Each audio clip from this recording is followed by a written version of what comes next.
Welcome to another episode of Positive Parenting with Astrology with your host and resident Gemini, Maria Riegger. Today we're talking about the first Mercury retrograde of 2022. So Mercury started going retrograde in the sign of Aquarius on January 14th. So we are well into the Mercury retrograde period at this point.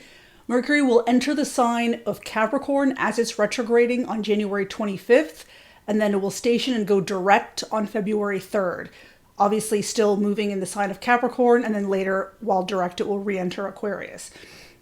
So when a planet goes in retrograde motion, the energy of that planet is directed internally. It is an excellent time and supports us in reevaluating and reanalyzing things in our lives, right? So Mercury rules travel, communication. It deals with learning styles, things like that. It's also one of the personal planets, one of the planets closest to Earth. So it has a great effect on our personality. So first, I'd like to point out that there are almost always some transit travel delays when Mercury is retrograde, since Mercury rules travel. And since Mercury also rules communications, written communications, and technology, you could almost always expect some technological snafus or miscommunications, especially regarding electronic communications. That happens for me all the time. Gemini people are very much affected by Mercury retrograde. If you have a Mercury retrograde in your natal chart, if you were born under a Mercury retrograde, you will probably tend to weather this retrograde period much more easily than people who are not born under Mercury retrograde. So that's something to at least look forward to, right?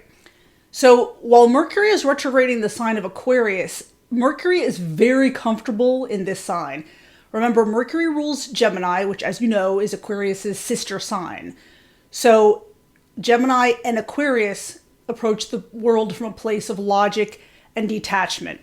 Now, regarding your parenting and your relationship with your children, which is the focus of this channel, this air energy, the Aquarius energy, supports you in kind of detaching and taking kind of a 1,000-foot view of your parenting and the way you communicate with your children, okay? I always say it's really hard to kind of observe ourselves and get out of ourselves and step into the shoes of the children when we as parents are kind of mired in the day-to-day, call it the day-to-day quagmire of parenting. It's really hard to do.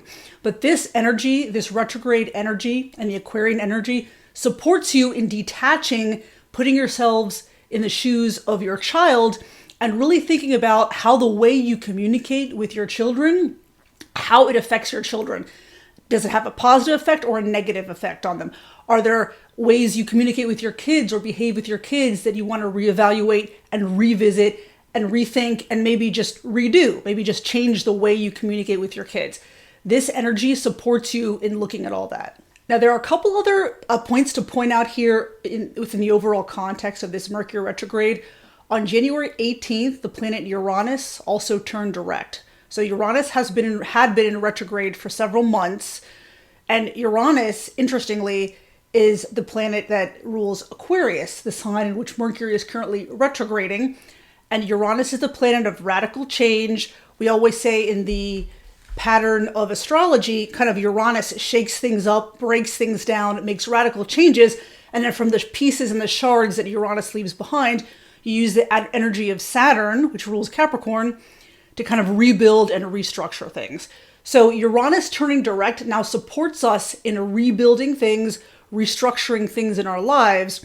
And we're going to use the energy of this Mercury retrograde in Aquarius to rethink about the details, because Mercury has to do with the details regarding communication, learning, and things like that. So overall, Uranus being direct is supporting us. Now, the planet Venus has also been in retrograde since December 19th.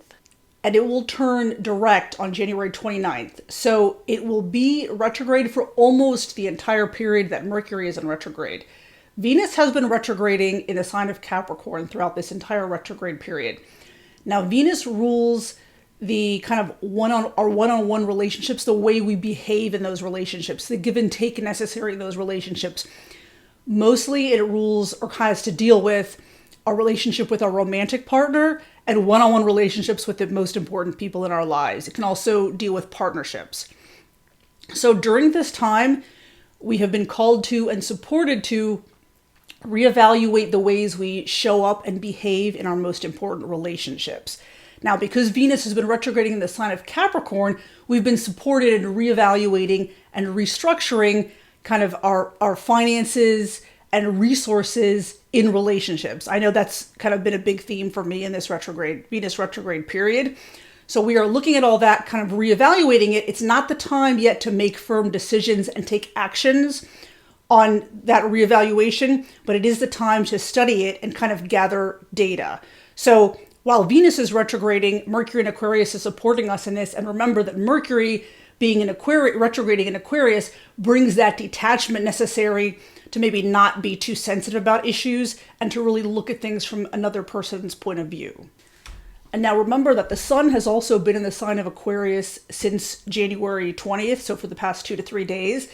So that detached, logical, rational energy is supporting us in reevaluating all these things in the context of the Mercury retrograde. And kind of the last big contextual thing I'd like to point out is that Mercury will be conjunct to Pluto twice within the next couple of weeks. So it will conjunct Pluto in the sign of Capricorn while it's retrograding. And then after February 3rd, when Mercury turns direct, it will become conjoined to Pluto again, right? Also in the sign of Capricorn, obviously. So that transit has the potential to support us in thinking about very deep and deeply personal things in our lives, in our psyche, our deep core values. I talk a lot on this channel about Scorpio. Pluto rules the sign of Scorpio. So that's very much the Scorpio themes of kind of healing ourselves, kind of rebirthing ourselves, transforming ourselves, things like that. So you can expect some conversations to come up along those things. You can expect that to also possibly deal with healing yourselves, reparenting yourselves. Pluto has to do with healing ourselves with past trauma. Pluto supports us in transforming and healing from that past trauma. So Mercury being conjunct to Pluto during this time will support us in having those conversations and really bringing those things to the surface. And Mercury is a very fast-moving body, so there's also the potential for those kind of conversations to happen very quickly or to come up almost unexpectedly. So those are the main things I wanted to talk about. This is a very exciting retrograde period. It's a little lighter, and it certainly not the most challenging Mercury retrograde period this year, since Mercury is in the sign of Aquarius where it is very comfortable, but it does support us in kind of reevaluating things in our lives, including relationships, certainly given the fact that Venus is still retrograding. And this is an excellent time to detach and really look at your parenting and make decisions start to think about how you can improve your parenting. This is an excellent time to do that, and all these transits support you in that endeavor. So I wanted just to share that with you, and if you have any questions, please comment below, and we'll be back soon. And one more thing, please drop a like on this video and subscribe to this channel for your free, regular, positive parenting with astrology content. Thank you.